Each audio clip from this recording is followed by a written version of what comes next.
Saudara, ini suasana menjelang sholat subuh di Pondok Pesantren Al-Ihsan yang saat ini mendidik santri pria sebanyak 210 orang dan santri putri sebanyak 230 orang.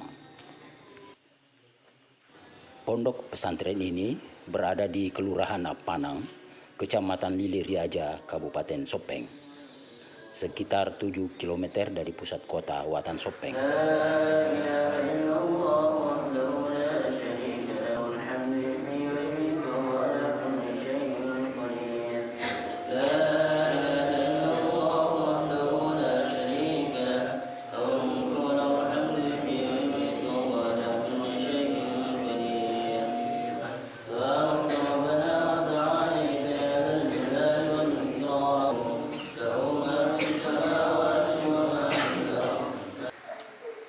Ayat keempat, Ya bunayya aqimis salata wa'mur bil ma'ruf wanha 'anil munkar wasbir 'ala ma asabak inna dzalika min 'azmil umur. Luqman berkata, Hai anakku, dirikanlah salat dan suruhlah berbuat baik dan cegahlah dari kemungkaran dan bersabarlah terhadap apa-apa yang menimpa. Sesungguhnya hal itu termasuk urusan yang harus diutamakan. Quran surah Luqman ayat 17 dari kitab Bayan Al-Quran. Ayat ini menyebutkan dengan jelas beberapa hal penting yang menjadi penyebab tercapainya kebahagiaan yang sempurna. Sayangnya, kita justru melalaikannya. Telah dinyatakan sebelumnya bahwa kewajiban amar ma'ruf nahi munkar sudah ditinggalkan oleh kebanyakan orang. Bahkan perintah sholat sebagai amalan yang terpenting setelah iman juga sudah banyak dilalaikan. Banyak kaum muslimin yang sudah tidak melaksanakan sholat. Mereka yang sudah sholat pun tidak memperhatikan dengan sungguh-sungguh, terutama sholat berjamaah. Padahal berjamaah merupakan bagian dari menegakkan sholat. Ini suasana setelah sholat subuh. Para santri melanjutkan hafalannya. Pondok pesantren ini terbilang cepat berkembang karena memasuki tahun kedua telah mendidik hampir 100 orang santri.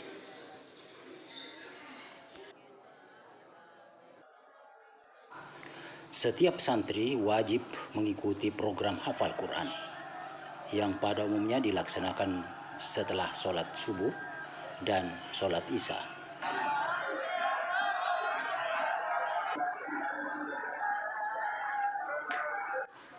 Saat ini Pondok Pesantren Al-Ihsan tidak hanya dilirik oleh penduduk sekitar pondok dan penduduk di daerah Sopeng, tetapi juga banyak dari luar provinsi seperti dari Irian Jaya, Maluku, dan Sulawesi Tengah. Hal itu menunjukkan bahwa banyak di antara orang-orang berpendidikan memasukkan putra-putrinya di sini, seperti bidan, polisi, tentara, dan camat. Kegiatan ini menjadi rutin. Mereka harus mempersiapkan ruang kelas sebelum mata pelajaran dimulai. Ini pula menjadi ciri khas pesantren Al-Ihsan, karena ruang tidur sekaligus berfungsi sebagai ruang belajar. Hal tersebut dimaksudkan selain untuk mengefektifkan penggunaan ruangan, juga membiasakan santri menjaga kebersihan dan kerapihan.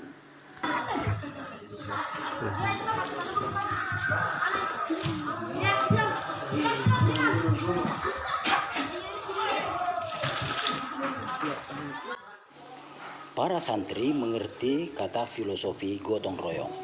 Mereka bekerja bersama secara mufakat untuk mencapai tujuan yang positif yang telah ditetapkan sebelumnya. Manfaat kerja gotong royong dalam pesantren ini telah dirasakan oleh para santri, bahwa setiap pekerjaan bisa cepat selesai, ringan dikerjakan, dan memupuk toleransi antar sesama. Alhamdulillah.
Keluaran Pondok Pesantren Al-Ihsan berijazah aliyah setara dengan SMA.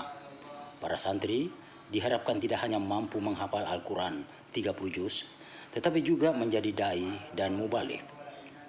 Karena itu latihan berceramah mewarnai suasana setelah waktu sholat fardu. Kullu ummati yadkhuluna jannata illa man aba. Dengan menggunakan nikmat itu kepada perkara yang Allah Subhanahu wa taala ridhoi. Dan Allah Subhanahu wa taala berikan kepada kita, maka hendaknya kita jalur menyukuri. Dan dunia ini tidak lama.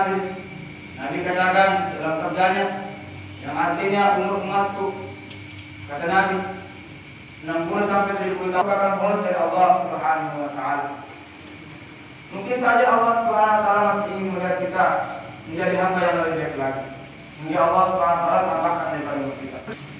Itulah hadirin yang akan menentukan kita apakah kita ini akan masuk ke nerakanya Allah Subhanahu wa taala atau sebaliknya. Pondok Pesantren Al-Ihsan telah mencetak lulusan santri sebanyak 600 orang lebih selama 8 tahun.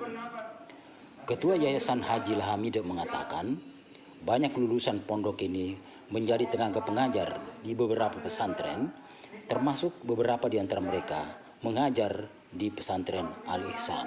Untuk ilmu agama di pondok kita yang tercintai. Inilah Haji Lahamide, selaku Ketua Yayasan Pesantren Al-Ihsan. Kami tanyakan bagaimana perkembangan pesantren ini sejak didirikan tahun 2009 hingga kini tahun 2020. Alhamdulillah sudah berdatangan santri dari berbagai provinsi di seluruh Sulawesi ini, bahkan di luar Pulau Sulawesi ada. Oh ya. Dari Sumatera ada, dari Maluku ada. Sejak kapan kita sebagai ketua yayasan? Dirintis tahun 2009. Tapi program jalan 2011. Oh iya ya. Ya, ketua yayasan sejak dari awal ya sampai sekarang. Iya. Ada kesulitan kita alami? Alhamdulillah, kayaknya kalau ada kesulitannya tidak terlalu susah. Yang namanya mengurus agama, Allah berikan kemudahan. Iya iya. Kemudian ada berapa anggota sini guru? Gurunya, iya 40-an lebih. Oh iya iya. Ya alhamdulillah alumni pertama mengabdi di pondok sendiri. Alumni pertama, rata-rata yang membantu sekarang alumni pertama. Ya sudah ada juga ya yang nikah dan sebagainya ya, buat program-program sendiri di kampus sendiri. Iya. Coba kita cerita kenapa kita bisa mengelola santri seperti ini. Alhamdulillah didasari dengan latar belakang melihat keadaan umat banyak jauh dari agama, maka kita musyawarah dengan teman-teman bahwa berpikir buat wadah. Alhamdulillah setelah wadahnya selesai, Allah datangkan santri-santri. Jadi yang pertama itu siapa yang memberikan kita dorongan? Ada namanya Ustaz Ismail dari Singkang. Kemudian dari teman-teman yang banyak ini berkecimpung dalam dunia dakwah, yang biasa keluar-keluar dari masjid-masjid, dari kampung ke kampung melihat keadaan umat, bagaimana jauhnya umat ini dari agama, dari amal-amal agama. Maka dengan dasar itulah kita berusaha ini bagaimana buat satu wadah untuk menampung anak-anak saudara-saudara kita. Iya. Dan sekarang ini sudah terlihat hasilnya Pak ya? Alhamdulillah sudah banyak hasilnya nampak ya. Ada rencana yang lain nanti ke depan? Ya mudah-mudahan ke depan ya akan dibuka jenjang pendidikan lebih ke atas lagi. Mudah-mudahan nanti bisa di sini buka perguruan tingginya nanti insyaallah. Alhamdulillah. Amin.